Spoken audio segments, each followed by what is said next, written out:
un menú restringido por diseño a unas poquísimas variaciones de enorme calidad. ¿Cómo así que usted me va a decir a mí que usted va a atenderme en la enorme incomodidad, porque eso allá hay que comer, bueno, la subnazi, de lujo hay que hacerlo, pero en cambio está exactamente a 300 metros de los sitios más de alto tráfico, más calientes? Es decir, cómo unas cosas son absolutamente deliberados, enfocados y absolutamente exquisitos ingredientes, ubicaciones, look and feel, y en unas cosas en cambio son tremendamente restrictivos, solo de esta manera, solo en estos temas, en estos targets de precios. Entonces, una de las cosas que a mí más me llamaba la atención, Camilo, y quiero que usted un poquito nos dé lo que cuesta hacer eso, las cosas que están detrás de poder entregar y las ventajas de mantener, digamos, esa coherencia, ese foco y esas renuncias tan duras. Yo no me imagino cuántos amigos cuando lo ven por ahí dicen, no, ¿y cuándo te vas a meter con un plato mexicano? Uy, señor, pero pues los colombianos, digamos, tenemos esa forma de pensar. Pues, un claro ejemplo, y sin limitar la competencia, es que uno va hoy en día, supuestamente una trattoria italiana, y encuentra hamburguesas y desayunos. Pues, a eso uno empieza a entender y a decir, pues es que cuando uno empieza a tratar de hacer todo, no termina haciendo nada, ¿cierto? Y no termina vendiendo absolutamente nada, porque todo es el producto final muy mediocre, que es la palabra, sin hablar más de la competencia, por favor. Entonces, cuando nosotros empezamos el desarrollo del producto, llegamos a un punto que dijimos, oiga, pero entonces queda claro que vamos a vender una hamburguesa. Los tres socios dijimos, pues no hay otra opción, o sea, eso es lo que sabemos hacer bien y eso es lo que hemos desarrollado y no tenemos por qué meternos a hacer nada más. Tenemos un local muy pequeño, tenemos un local que tenemos que usar lo poco que tenemos para poder que la hamburguesa sea excelente, ¿cierto? Entonces, los beneficios son muy grandes. Por ejemplo, cuando uno tiene un solo producto, pues el manejo de inventario, que para los restaurantes y para los del sector hotelero es muy complicado, para nosotros se nos simplifica, porque nosotros no estamos manejando 1000, 2000 unidades o referencias que uno tiene que llevarle control, sino que pues, entre 90 y 100 juntando empaques y servilletas, se puede decir, ¿cierto? Entonces es mucho más enfocado. El otro tema es en la eficacia de la operación, en qué tan productivos somos al fin y al cabo, ¿cierto? En la menor cantidad de espacio podemos vender mucho más, ¿cierto? Entonces, yo me refiero otra vez a la competencia, sin desmeritar, cuando uno va al corral y uno ve un menú que tiene, no sé, 50 opciones, lo que eso le implica al corral es para poder vender 1000 hamburguesas en un día, no tienen que tener una plancha, sino 3, 2 parrillas, 4 freidoras, ¿cierto? Eso es una inversión muy grande y dos, en temas logísticos y operación se complica demasiado, ¿cierto? Nosotros teniendo un solo producto, pues podemos simplificar nuestra inversión y podemos simplificar la forma como operamos. Entonces, el primer local que tuvimos nosotros es un local de 40 metros cuadrados y somos capaces de vender entre 1000 y 1200 hamburguesas un sábado. Entonces, es mucho más eficiente. Les quiero ya, digamos, en este punto tengo que hacer una curva. Yo pues he estado en todos los sistemas de retail, he asesorado a los grandes, a los malos, a los buenos. El Jim Roy, si uno lo fuera a calcular, pues yo pues ahí hice los números. Mi sospecha es que Homburger puede tener el Jim Roy más alto en Colombia, de cualquier retail, de cualquier cosa. Y estoy más o menos seguro de eso. Porque si usted es capaz de tener un retorno, digamos, de nivel de revenue, lograr 400 millones de pesos de ventas mensuales en 40 metros, ¿cómo les dijera yo? Sí, yo creo que un Apple Store debe hacer una cosa parecida en bastantes más metros. Entonces, digamos, es como el Apple, digamos, el retail nuestro. Y me parece tremendamente interesante cómo las escogencias y las renuncias son la fuente de la simplicidad, la rentabilidad y la capacidad de crecer.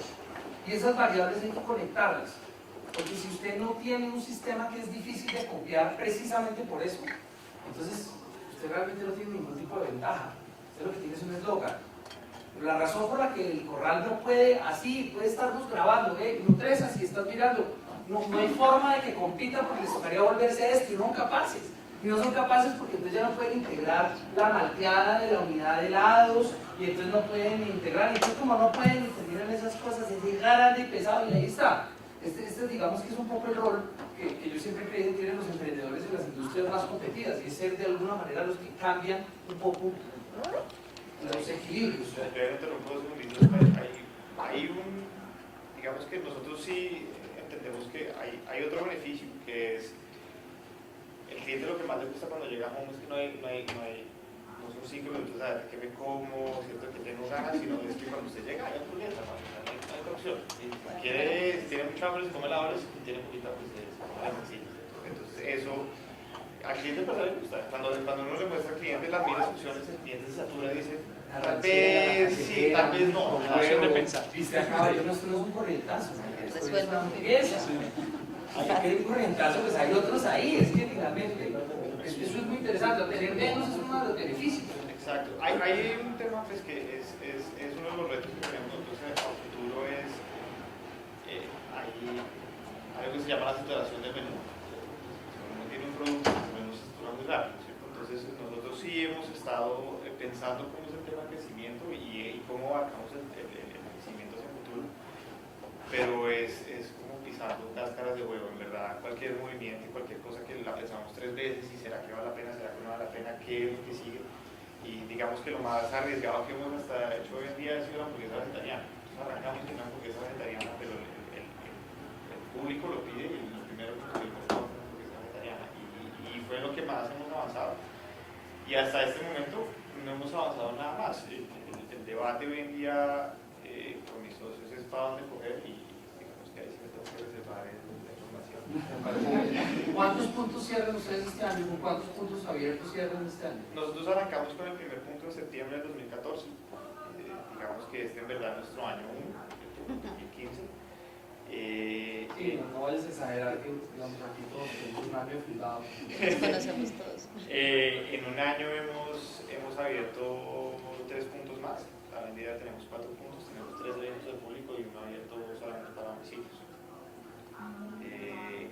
Este año lo cerramos así. El próximo año, en febrero, ya tenemos la primera apertura planeada, y ya está en obra. Y la idea es al final del año estar abriendo otros 3, 4 puntos. Entonces, la palabra crecimiento exponencial en Colombia pues tiene su propio eufemismo, ¿no? Cualquier cosa por encima de la inflación. Eso no, pues, no es verdad, no es verdad. El crecimiento exponencial es en menos de lo que dura, digamos, el parto de un elefante, le hacen 22 meses, usted pues llega a 10.000 millones de pesos. Pocas compañías, cuando nosotros estudiamos, yo pues, trato de no revelar mucha información que me ha dicho, porque pues están en ese momento de los fondos de coquetean, ya vamos a hablar de eso. Nunca falta un fondo que sobra, pero bueno.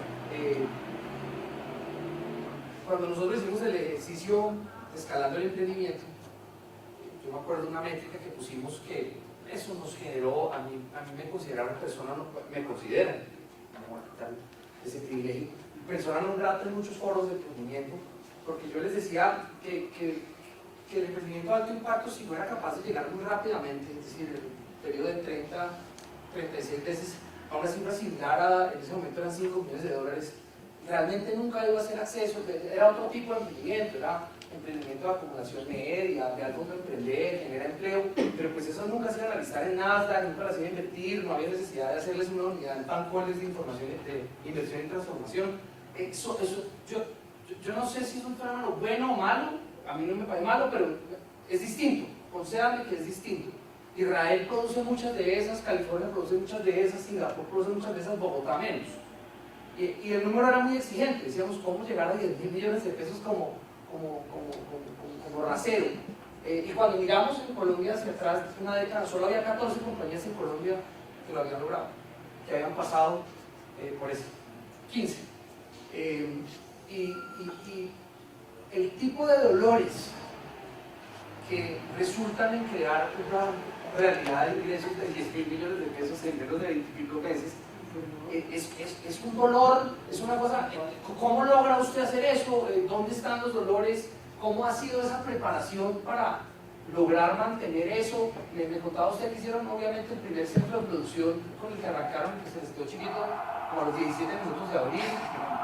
¿Cómo ha sido eso? Y un poco el tema que me contabas ayer de cómo han pensado ustedes las variables críticas del crecimiento, y en especial las del equipo humano, para poder aguantar esa real exponencialidad. El primer reto es que uno le crea, ¿cierto? Cuando abrimos, el reto más grande con los proveedores, ¿cierto? Es que es una empresa nueva, entonces obviamente es que el crédito, todo es de contado, entonces usted es el último, la prioridad de la fila, ¿cierto? Entonces... ¿Eso era una cuña para Bancoles? No, sí, o sea, pues, el sistema financiero también, o sea, cuando uno llega a los bancos y cuando uno llega a donde el Canel, que todo es una empresa chiquita, no le creo, ¿cierto? Entonces todo es mucho más caro, todo es mucho más complicado, el acceso a créditos de los proveedores y el sistema financiero es muy difícil. Y nuestro discurso siempre fue, créanos que esto va para adelante, créanos, y inmediatamente pues, el chip, gracias a Dios, cambió rápidamente, pero lo que nos sucedió después es que los proveedores no eran capaces de mantenerse a la par de nuestro crecimiento. Entonces, los desabastos eran muy a menudo, los que no llegó, que no tenemos, qué pena, pues es que no teníamos planificado para tanto, ¿cierto? Que se acabó la producción, entonces hay que esperar. Un emprendedor de FIMAS y exacto, los amigos por lo menos no eran tan grandes. Y pues digamos que el tema de la coyuntura del país siempre duele. Hay varias cosas que nuestras que son importadas y el paro caminero en cada año siempre fue doloroso, pero es parte de crecer, ¿cierto? Por el otro lado, pronosticar digamos que la estructura logística de uno también es muy complicado, ¿cierto? Arrancamos con un centro de producción de, no sé, 120 metros y hoy en día ya se nos quedó chiquito. Arrancamos con un camioncito chiquitico y a los 3 meses nos tocó cambiarlo por uno más grande, ¿cierto? Entonces es tratar de entender qué tanto vamos a crecer de aquí en adelante para saber qué tanto nos toca invertir en la parte logística. Hoy en día, con el segundo centro de producción que estamos armando, es el mismo debate. Bueno, ¿será que son 400 metros? ¿Será que son 1000 metros? Mire. Ojalá sea así, ¿cierto? Es mejor. Y el tema de gente, me contaba una cosa que yo ayer, pues Adriana y yo quisimos aplicar inmediatamente, ¿no? Cuando arrancamos con el proyecto, muchos de nuestros empleados vienen como para la cultura de empleo en nuestra industria en Colombia, que es el reto, ¿cierto? Y es el empleado se lo lleva todo, a nosotros pagamos un salario mínimo y no hay oportunidades de crecimiento y es simplemente un trabajo pues, como ahí, atascado, ¿cierto? Y dado el crecimiento que tuvimos, nosotros lo que planteamos es, bueno, listo, tenemos que amarrar a esta gente para que uno sea capaz, quiera aguantarse los boletos que estamos aguantando y quiera aguantar el volumen de ventas que estamos teniendo sin que se nos agoten y sin que se nos quemen a la velocidad que se nos pueden quemar. Y dos, pues que se queden con nosotros para el crecimiento de la empresa, que se sientan parte de la empresa, más que todo como socios. Entonces hicimos dos cosas. La primera fue que todos los empleados comisionan, todos los empleados que están en los puntos de venta comisionan y comisionan de la siguiente forma. El administrador comisiona 0,5% de las ventas netas, que uno hace que el puesto del administrador sea codiciado, que ellos quieran llegar a la para mí fue codiciado y sin aplicar. Pues obviamente adicional de su salario, tiene un salario base. No, pero espérate que vamos a ver 5 más. Bueno, pero vienen los de abajo. Hay un salario base y pues más la comisión y desde el asistente administrador y los operarios comisionan los 0,5% de las ventas. Entonces, ¿eso qué pasa? Que por ejemplo, ellos ya se sienten parte de la empresa y saben que si la empresa le va bien, ellos también lo ven bien. Ellos quieren ver a la empresa crecer, ¿cierto? Entonces, cuando por ejemplo se nos daña un equipo o nos toca cerrar porque se fundió el transformador de la cuadra, lo que sea, a ellos les duele más que a uno. Entonces ellos dicen, pero ¿cómo así que vamos a cerrar? No, pues entonces trabajamos sin luz, pero entonces la rampa pues, tampoco, porque pues, tanto humo y es peligroso para ustedes, ¿cierto? Y tanto calor es peligroso para ustedes, ¿cierto? Abanicos años y siguieron vendiendo. Sí, o sea, abre las ventanas y no importa si lo seguimos vendiendo. Miramos a empleado que queremos tener el equipo bien motivado. Y que sí lo siente uno, ¿sabes? Yo le quiero decir que uno llega allá y lo atienden en un buen shop, tal, rápido, fast casual, pero alguien le preparó esa hamburguesa como quien se estaba preparando la empresa de su compañía. No alcanza a ser, pues, digamos, la burla de pronto usted le da solo para Flip Burgers, de pronto en Burger King, porque si le da para Flip Burgers acá, digamos, mamá triunfó en Bogotá, es un negocio suficientemente bueno, hacíamos los cálculos de que a algunos les alcanza a entrar 3 o 4 veces el salario. Pues cuando usted está realmente alineado de esa manera, esa idea que usted me decía de que los 20 o 30 empleados de hoy serán los 20 administradores de los puntos que vienen. Esa es otra parte. Digamos que lo que queríamos también era que no tener que contratar administradores de fuera, que vinieran con sus manías y con sus formas de operar, ¿cierto? Y con sus mañas, sino que nosotros pudiéramos educarlos desde un principio y pudiéramos hacerles entender que nosotros hacemos las cosas de una forma diferente. Nosotros no somos el empleado que echa en primera instancia, nosotros les damos oportunidades con tal de que nos respondan nosotros con trabajo, con honestidad. Entonces, los tercer y cuarto empleados que contratamos cuando abrimos, hoy en día son administradores de puntos, en menos de un año, ¿cierto? Pasaron a estar ganando de 800 y 900 mil pesos, ¿cierto? Antes de que estuviéramos como comisionando, en esos días están ganando 2.500.000. Los administradores más viejos con la comisión en días están ganando 3 millones, 4 millones de pesos mensuales. Eso, para no ganarse eso en la competencia, tiene que ser un supervisor de 3 o 4 puntos o más. Entonces, el mercadeo de precios. No es fácil, entonces digamos que la camiseta no la tienen puesta sino tatuada. Entonces ellos se levantan con gusto. ¿Probablemente tritanes o bancones? Ah, bueno. Entonces hay un plan, para terminar y para plantear, hay un plan de entrenamiento para todos los operarios que hay, todos los que quieran crecer y todos los que tengan las capacidades para crecer dentro de la empresa, está más que bienvenido.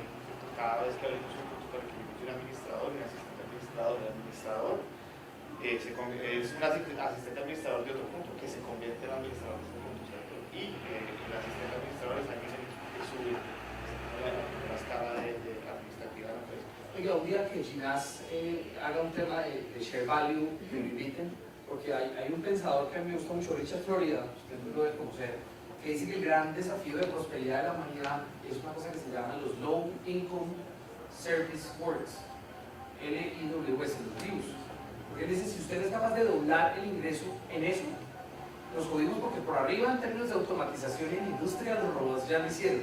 Y lo único que usted no va a poder entregar es eso, pero si eso siguen siendo sueldos en un call en una atención de un hamburger de 600, de 700, de 800 mil pesos, ahí es donde se tiene que emplear el 40% de la población.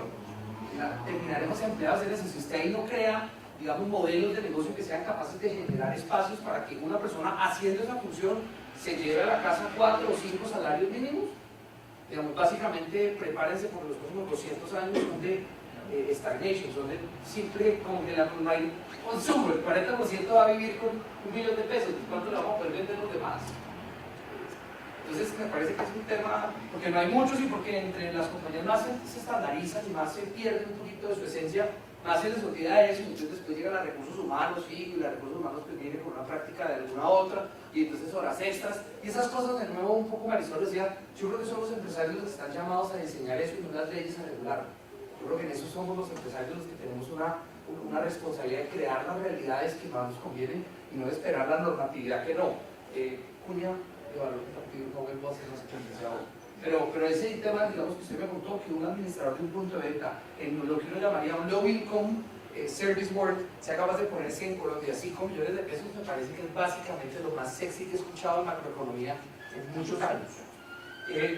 Para cerrar, entonces a ustedes los ven creciendo, ustedes afortunadamente pues digamos tenían como mucha claridad de lo que querían hacer, de dónde están viniendo los recursos del crecimiento, qué vamos a hacer con todos esos fondos haciendo fila, cómo hacemos para decirles que no, cuál es un poquito como la visión, pínteme la década, suéltense una cifra, déjenos aquí a todos con ganas, pues vienen a almorzar allá, tema 1 ya lo lograste, y tema 2 con ganas como de hacernos un poco de las preguntas que ustedes invitan a hacer cuando uno escucha el caso? Pues bueno, el crecimiento se ha dado netamente por el flujo de la empresa, o sea, nosotros no hemos tenido que invertir un peso más desde el principio.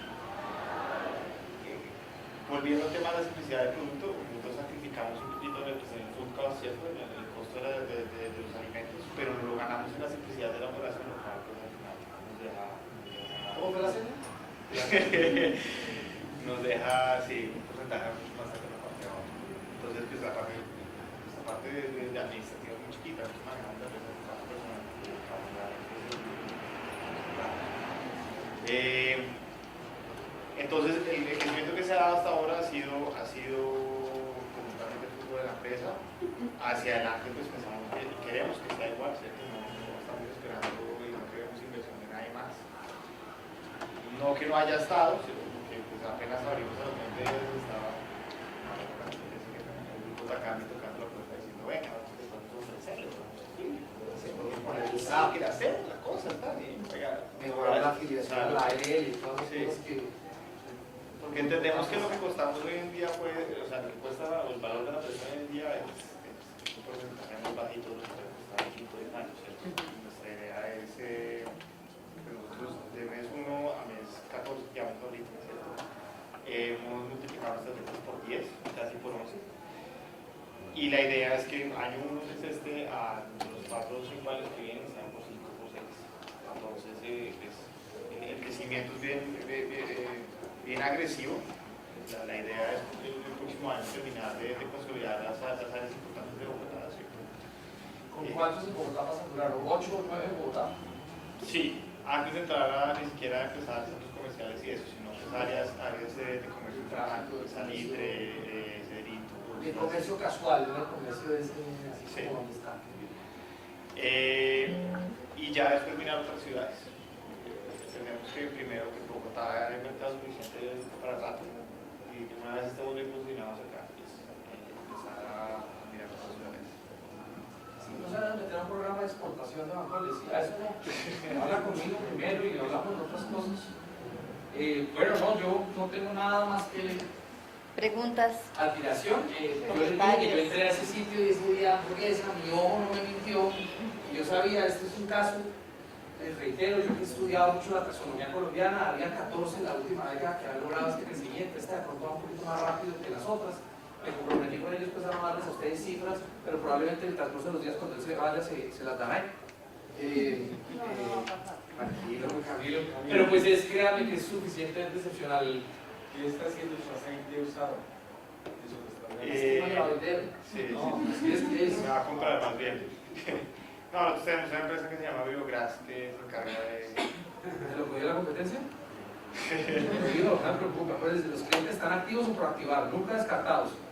Pues sí, nosotros, el tema del aceite es que hay empresas que se dedican a comprar aceite para hacer productos biocombustible.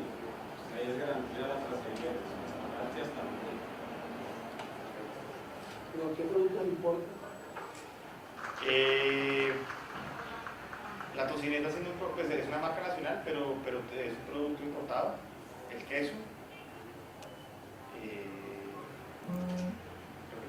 Ustedes, ese cuento que me echaron de que Comapan les desarrolló un pan especial para ustedes, ¿eso es verdad o eso ya es leyenda urbana? No, es verdad y es exclusivo. No, eso es lo que dijeron, que es un pan y el pan sí es, hey, vaya, hágame caso que no. Y Búfala le puede desarrollar un queso y un pan especial para una hamburguesa especial. Lo tendré bueno en cuenta.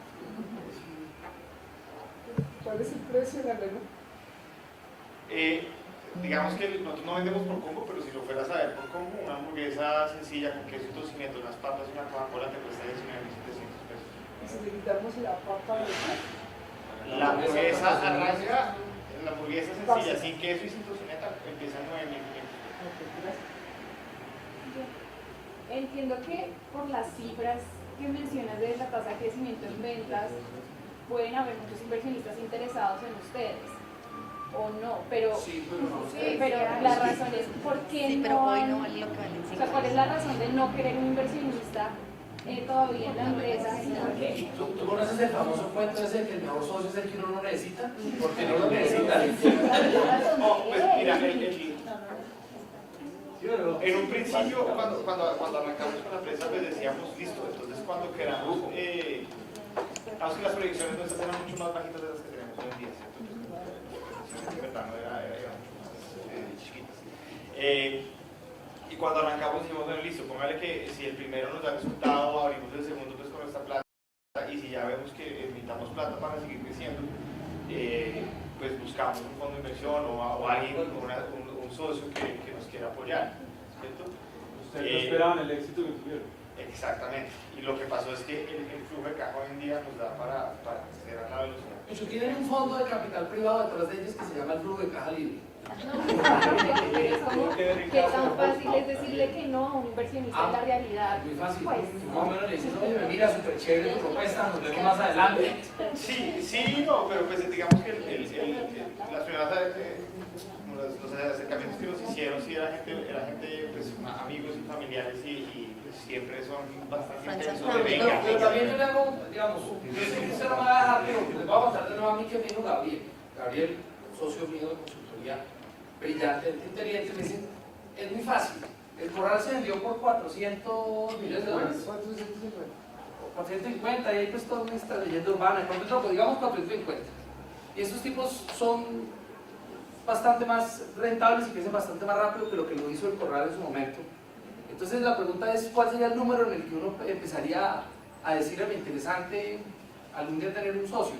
Pues porque seguramente si uno tiene pues, una venta de tacos, pues 3.000 millones de pesos es una raquera. Aquí finalmente la variable será, pues cuando yo valga, no sé, el 15% de lo que fue la transacción más grande del corral, pues ese día lo contemplo. Entonces estamos a 60 millones de dólares, que son como 4 o 5 años.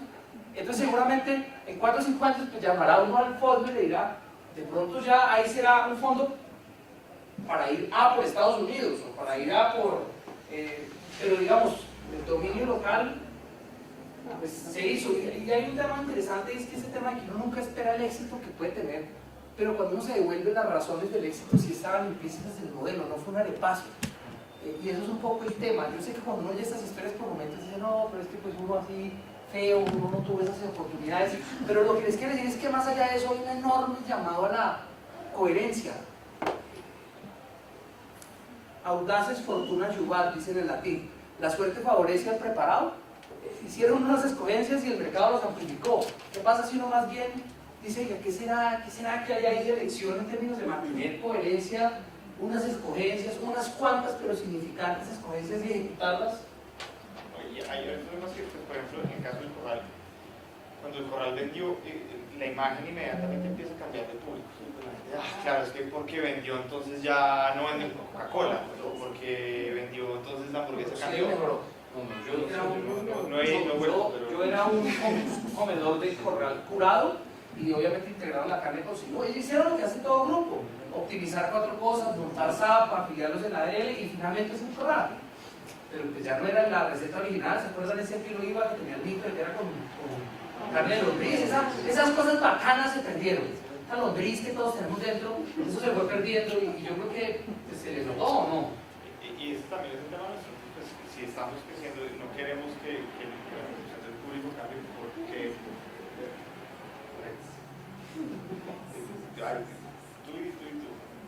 Mi pregunta es, en términos de crecimiento, ¿ustedes tenían decidido expandirse independientemente de lo que fuera o cuando ya tuvieron un nivel de ventas X decidieron abrir el siguiente punto? Nosotros sabíamos que un punto no era negocio, ¿cierto? O sea, un punto de venta nunca iba a ser un negocio, que sí, que nos llegaba a dar para una platinas, pero no era ser negocio. Entonces, la idea era que si daba resultado dentro de los primeros meses, 4 o 5 meses estaríamos abriendo el segundo. Y el primero lo abrimos en septiembre, el segundo lo estamos abriendo en mayo del año siguiente. Digamos que nos demoramos un poquito más por temas de construcción y de conseguir locales, que es lo más difícil que encontrar es conseguir un local.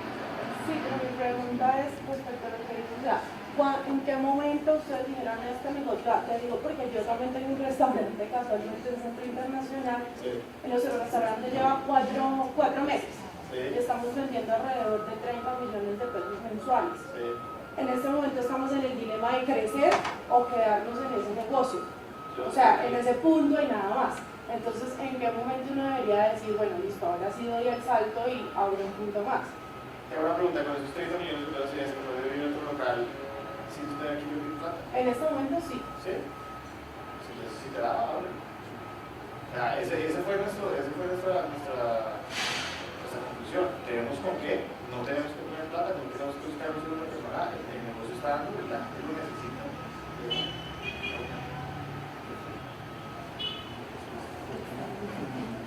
Pues, dos preguntas. La primera es, pues digamos que ustedes están diciendo que parte de la consolidación de la marca para el público pase con temas como de la calidad y específicamente dónde está reflejando esa calidad en lo que ustedes ven frente a lo que han hecho competidores. Y la segunda, pues precisamente tengo la misma percepción del Corral, es en la medida que el Corral se ha ido expandiendo, la calidad del sabor ha ido creciendo. ¿Cómo hacer para que en la medida que se expandan mantengan esa calidad? Bueno, el primer tema nuestro es que tenemos productos o variables de productos nos podemos enfocar cada uno detalladamente.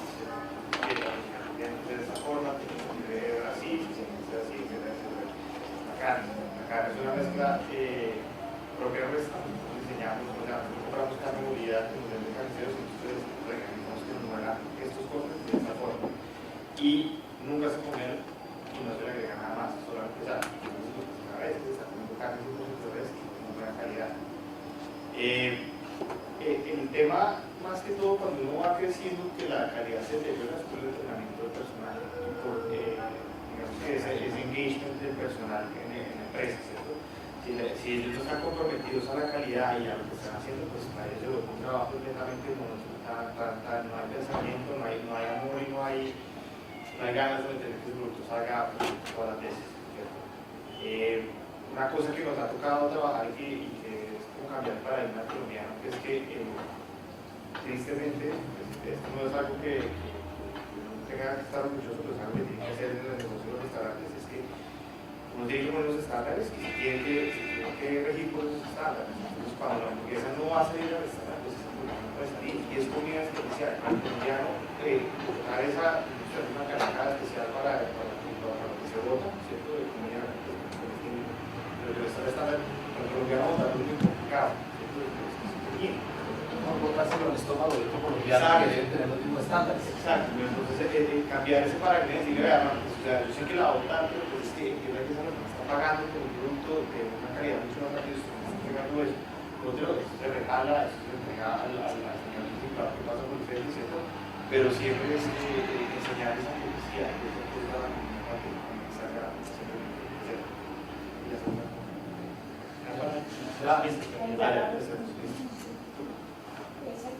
De los socios nos hablabas del tema operativo, del tema administrativo financiero y del tema operativo, pero tienes una parte de recursos humanos fantástica.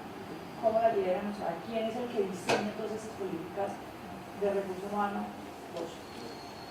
Las ventajas de haber trabajado también en unas compañías con unos estándares y haber tenido el tema es que allá yo he entrevistado a dos, pues si uno sí siente el lenguaje, una cosa un poquito distinta de que esta compañía finalmente es una compañía de servicio.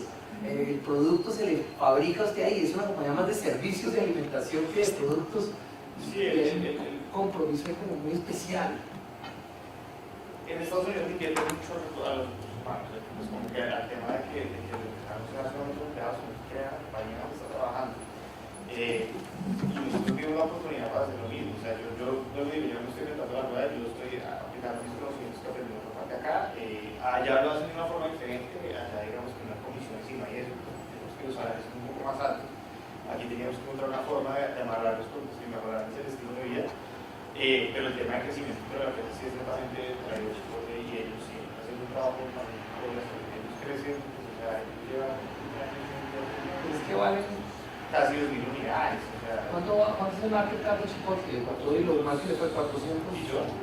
No, 42 millones de dólares. Pues, ellos algún serán 2 veces el Corral, esos son 100 veces el Corral, ¿está bien? Obviamente, pues yo sí tengo, hay una parte administrativa, una persona, una empresa, no es una temporal, es una empresa que es una asesora de recursos humanos. Ellos se encargan de, pues, de que todo de que estemos al día y que estemos en regulación, pero que yo no tengo que estar haciendo afiliaciones a esas cosas, sino que ellos se encargan de eso. Y me dedico esa empresaria. Quedan dos preguntas. ¿Querías y tú quieres cerrar, profesor? En este negocio, una de las mayores cosas que uno tiene que darle al consumidor es una experiencia diferente para generar esa recordación y que al final vuelva. Como describen el negocio, yo siento que ustedes renunciaron a esa experiencia porque son locales pequeños, al final sí hay que codearse para que uno entra. Y la verdad, de puño, la promesa de ustedes es un producto de calidad, que es lo que los diferencia. La pregunta mía es, ¿a qué le apuntaron ustedes para que ese cliente volviera? ¿Solamente al producto de calidad? Porque ahí es donde creo yo que está la recompra. Hay varias cosas. Digamos que el primer ejemplo que puso Eduardo fue el Synapsis y el Cycle. No sé si ustedes han visto ese episodio, ¿cierto? Digamos que detrás de cuando al cliente le dicen que es difícil entrar, cuando al cliente le dicen que hay que hacer fila, ¿cierto? Hay usted dice yo no hago fila, pero mucha gente dice, bueno, pues si está haciendo fila, tiene que haber algo bueno, ¿cierto? Entonces la incomodidad hace parte de la experiencia. Pues obviamente uno siempre quisiera tratar de sentar aquí, una silla, una poltrona, pero no necesariamente siempre sea así el negocio. Si usted va a nuestros locales, claramente no hay comodidad, pero si hay diseño y si hay atmósfera, mística, la música es una buena música. Está diseñado para ser Pero venga, respóndalo con lo más que no usted. Ese afán del colombiano por la diferenciación es lo que nos tiene a nosotros creciendo al 3. La diferenciación es el oro del bobo. Eso yo sé que se lo leyeron en un libro, seguramente en un curso de la Cámara de Comercio, pero eso no existe. El valor emerge en la intersección entre lo relevante y lo distintivo. Somos el distintivo y son apelantes que los demás tienen. Uy, es que ahora tienen. No, es que yo soy yo y aquí funciona de esa manera. Y ese mantenerse en ese coraje es la razón por la que Southwest es la aerolínea más rentable. Y que todas las que tratan de ser un copycat de un low cost terminan después metiéndole, no, pero es chévere pues que haya tiqueteo. No, chévere que le lleven y le den. Y entonces en 5 meses todas estas cosas cuestan, toda esa complejidad termina creando. Ahora, no vayan a confundir que es que el espacio es impecable al lado de la bagatelle, absolutamente, pero usted siente que lo que está consumiendo ahí es una receta especial, es una ocasión de consumo, además, tiene hasta su magia, pues porque usted a veces se la come, pues solo hay una sillita donde le toca, pues, o sea, digamos, es comer encima, tiene una mística. Pero y también das pasos donde la gente se termina conociendo. O sea, sí o sí usted tiene que compartir con el vecino. Así, el concepto de mesa sushi, ahí sí, o sea, al lado, ¿qué tal? Bien, o sea, no sé. Yo no. Ah, será, bueno, bien. Y venga, si quieren, yo ya me paré, siéntese. O sea, uno empieza a ver un tema de civismo que no se ve en el resto de la ciudad, tristemente. O sea, venga, yo ya acabé, si quieren, siéntese. O que organiza aquí, ¿qué paso? Oye, la salsa, una salsa especial, usted es una chimba. ¿Cuál es? ¿Esa la que es blanquita? La salsa especial, la salsa poca. Ah, Había chef, acuérdate que hay chef. bueno. Marisol, una más y cierra Marisol. Yo quiero preguntarle sobre la parte de domicilios. Porque una de las cosas más complejas en alimentos es domicilios. Uno obviamente cuando pide nunca le sabe igual a como cuando está en el restaurante. Y de las cosas más complejas es el empaque del domicilio. Hay una historia detrás, hay una historia que contar. Cuando nosotros arrancamos los dijimos somos totalmente en contra de los domicilios. O sea, no vamos a hacer domicilios. ¿Y por qué? Porque esa es una razón. Es que el producto Porque digamos Corral no hace domicilios. no hacía. Y ya hoy en día, entre lo que sale el corral con domicilios y domicilios deberían hacerlo porque igual de mal. Ellos no hacían domicilios. Porque les dañaba la imagen. Exacto. ¿Qué pasa? Nosotros, corrí con la suerte que yo soy, mi mejor amigo fue el que se inventó Rappi. Entonces, desde el día 1 lo tuve en la puerta diciendo, venga, déjenme manejar los domicilios, déjenme manejar los domicilios, déjenme manejar los domicilios. Y al principio fue como un tema de resistencia, como, bueno, listo, hágale, así yo lo quiera, y lo manejamos o sea, como que siempre le ponemos resistencia a los temas de domicilios y lo frenamos, y no es nuestro fuerte, no es nuestro fuerte. Hasta que nos pasó una cosa, fue que, o sea, sí o sí se volvió un mal necesario. ¿Cierto? La realidad es que por la ciudad tan complicada que vivimos, ¿cierto? De tráfico, de estrés, ¿cierto? De que la gente pues, llega a la casa y está cansada. Quiere pedir su domicilio y entiende que la hamburguesa no va a ser lo mismo, ¿cierto? Que la hamburguesa no le va a llegar perfecta, pero pues ahí está el reto nuestro de hacerla llegar lo mejor posible. Entonces, en un momento, los dos locales que teníamos en ese momento estaban totalmente saturados porque con los clientes más los domicilios, la operación se colapsaba, ¿cierto? Los tiempos de entrega se caían en 15, 20 minutos, 25 minutos y eso pues, para nosotros no es rentable al fin y al cabo, ¿cierto? Entonces, lo que tomamos una decisión que fue, bueno, listo, apostemos a los domicilios de una forma diferente, saquemos la operación de domicilios en una cocina separada, ¿cierto? Una cocina fantasma, como le llamamos nosotros. Y como que abordamos ese mal necesario y buscamos una forma de mejorar. Hoy en día trabajamos muy de cerca con Rappi y vamos a lanzar un empaque nuevo y un producto nuevo para que la empresa llegue mejor todavía. Y las papas lleguen mejor todavía. Y ese es el proceso que estamos haciendo en este momento. No es por hablar de la competencia, pero el corral no hacía domicilios hasta que estamos hoy en día empezaron a trabajar con Rappi desde la semana pasada. Entonces, digamos que eso es una necesaria. Pero eso también pues quiere decir que a veces el cliente pues sabe lo que quiere. Oh, pero es que no le va a llegar igual el sushi, ¿no? Hijo, es mi plata. El capitalismo es el sistema económico en el cual usted define qué hace y el mercado decide cuánto usted consume. Digamos, es parte como de la mística de eso, del sol. ¿Cómo están escogiendo los puntos en donde abren las nuevas sucursales de hamburguesas? Digamos que lo vemos como puntos estratégicos en la ciudad, ¿cierto? Hay puntos donde las